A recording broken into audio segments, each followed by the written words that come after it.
ఆద్యటి సుచంద్ర బద్రీనాథ్ మనతో ఉన్నారు. ఆమెను అడిగి తెలుసుకునే ప్రయత్నం మనం చేద్దాం. మేడం నమస్తే.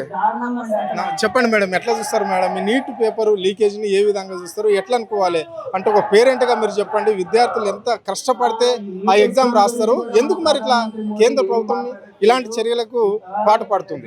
ఇప్పుడు ఏంటంటే ఆ పిల్లలు ఎంత కష్టపడి చదువుతున్నారు. ఇప్పుడు ఇన్ని రోజులు వాళ్ళు కష్టపడి చదివి ఇప్పుడు పేరెంట్స్ ఇప్పుడు మేము కూడా లక్షలు పెట్టి ఫీజు కట్టి ఇంత చదివిపిస్తే వాళ్ళు ఎంతో సఫర్ అయ్యి చదువుకున్నారు.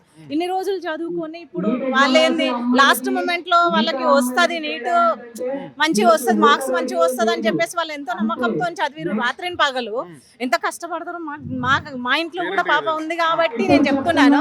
ఎందుకంటే ఇప్పుడు రాత్రి నిద్ర లేకుండా డే మొత్తం తిండి తిప్పలు లేకుండా చదివిర్రు వాళ్ళు. లాస్ట్ మూమెంట్ లో లీకేజ్ అని అంటే ఎంత బాధ ఉంటది. ఆ పిల్లలు ఎంత డిప్రెషన్ లో పోతారు. మరి డిప్రెషన్ లో పోయి ఇట్లా చనిపోతారు, ఏం చేస్తారు? ఇప్పుడు మా పాప కూడా చాలా డిప్రెషన్ లో పోయింది. ఇప్పుడు మేమేం చేస్తాము? ఇప్పుడు అట్లనే వాళ్ళు డిప్రెషన్ లో పోయి చచ్చిపోతారు. ఇప్పుడు వీళ్ళు కేంద్ర ప్రభుత్వం గానీ ఏంటిది ఏం చేస్తుంది పట్టించుకోవాలి కదా.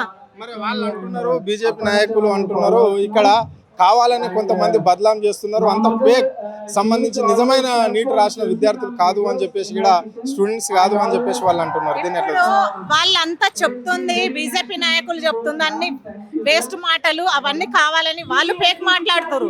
కానీ ఇప్పుడు ఎంతో మంది మీరు చూస్తున్నారు కదా, ఎంతో మంది నీట్ ఎగ్జామ్ రాసిన పిల్లలే వచ్చిర్రు.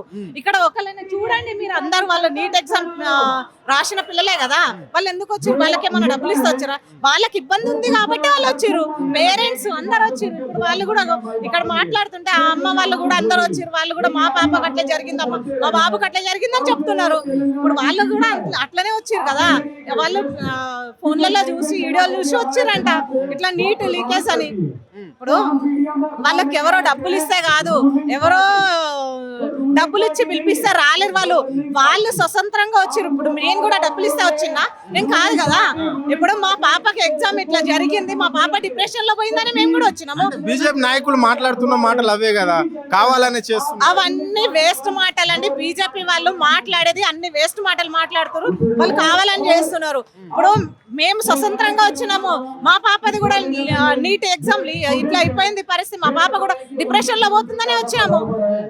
ఇప్పుడు కావాలని ఎవరు డబ్బులు ఇస్తే మేము రాలేదు.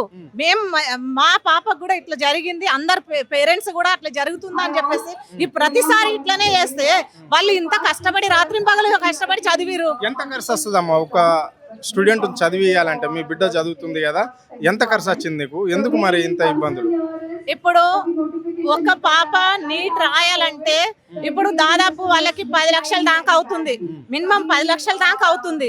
ఇప్పుడు 10 లక్షలు అయిన తర్వాత కూడా మేము ఇప్పుడు వాళ్ళకి అంత లక్షలు పెట్టి చదివిపించి మళ్ళీ కట్నం ఇచ్చి అవన్నీ జరుగుతుంది. మరి వాళ్ళు రాత్రి పగలు చదివి ఇప్పుడు వాళ్ళు డిప్రెషన్ లో ఇట్లా లాస్ట్ మూమెంట్ లో ఇట్లా లీకేజ్ అని అంటే వాళ్ళు డిప్రెషన్ లో పోతున్నారు, చచ్చిపోతున్నారు. మరి ఇట్లనే అవుతారు. మరి వాళ్ళు ఏం చేస్తారు చెప్పండి? వస్తుంది, ఖచ్చితంగా వస్తుంది మాకు నీట్ అని 2-3 సంవత్సరాల నుంచి ప్రిపేర్ అవుతారు వాళ్ళు. ఒకవేళ ఇట్లా 2-3 సంవత్సరాల నుంచి ఒక్కొక్కరు అయితే 4 సార్లు రాసిరు. వాళ్ళ పరిస్థితి ఏంటిది? వాళ్ళు డిప్రెషన్ లో పోకుండా ఏం చేస్తారండి? రైట్. మరి మీ ప్రధాన డిమాండ్ ఏంది ఒక పేరెంట్ గా? ఇప్పుడు ఏం కోరుకుంటున్నారు మీరు? ఇప్పుడు ఏదైతే ఉన్నారో కేంద్ర మంత్రి ఎవరైతే ఉన్నారో ధర్మేంద్ర ప్రధాన మంత్రిని ఆయనకి రిజైన్ చేయాలి. ఆయన ధర్మేంద్ర ప్రధాన మంత్రి రిజైన్ చేయాలి, అంతే అండి. రిజైన్ చేసేసి వీళ్ళు మళ్ళీ ఇంకా ఇట్లాంటి జరగకుండా చూసుకోవాలి. ఇది పరిస్థితి. అంటే ఇక్కడ కేంద్ర ప్రభుత్వం మాత్రము విద్యార్థుల జీవితాలతోటి, తల్లిదండ్రుల జీవితాలతోటి చెలగాట మాడుతుంది అని చెప్పేసి ఆమె చెప్పడం జరిగింది. అంటే ఒక్కొక్క విద్యార్థి మీద దాదాపుగా 10 నుంచి 15 లక్షలు ఖర్చు పెడితే నీట్ ఎగ్జామ్ రాస్తారు అని చెప్తే పేపర్ లీక్ చేయడం ఎంతవరకు కరెక్ట్? కేంద్ర ప్రభుత్వం ఇట్లా ఎందుకు చేస్తుంది? ఎందుకు చిత్తశుద్ధి లేకుండా వ్యవహరిస్తుంది? ఎందుకు లీక్ చేపిస్తున్నది? వెంటనే కేంద్రంలో ఉన్న విద్యాశాఖ మంత్రి భర్త కావాలని చెప్పేసి కూడా ఆమె డిమాండ్ చేయడం అనేది జరిగింది. ఆయన పదవి నుంచి తొలగించాలి అని చెప్పేసి కూడా చెప్తున్నది.